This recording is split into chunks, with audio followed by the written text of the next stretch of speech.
Hello guys, तपाईँहरूलाई केही video देखाउन गइरहेको छु। यो हेरेर हजुरहरूले मनोरञ्जन लिनु होला है। ल है त सुरु गरे त।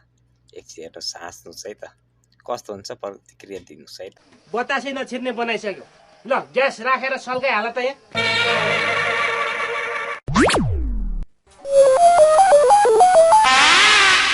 यो ग्यास पसले फेरि कस्तो ठग हुँदो रहेछ भनेदेखि चुलो लाने हो भनेर सोधिरहेको छु। हामीलाई चुलो ल्याउनु पर्छ, घरमा चुलो छैन, दुईटा छ बाहिर समेत एउटा चुलो छ।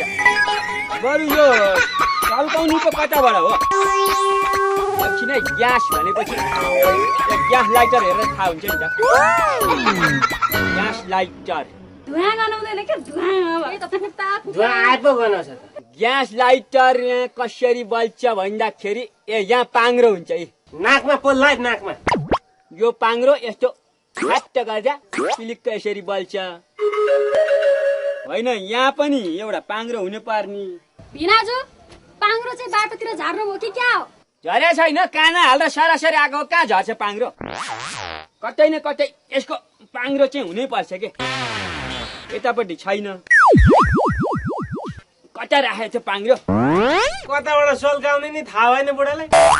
लोड सेडिङको बेलामा त्यो मोमबत्ती भए पो यताबाट छुस्स पार्ने भन्ने थाहा थियो।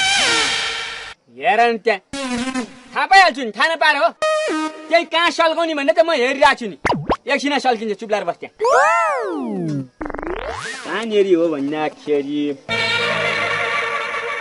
ए बुढा, त्यहाँ एउटा कर्रा टुटी जस्तो छ नि, त्यहाँ प्याट्ट पार सल्काइदेऊ न। यहाँ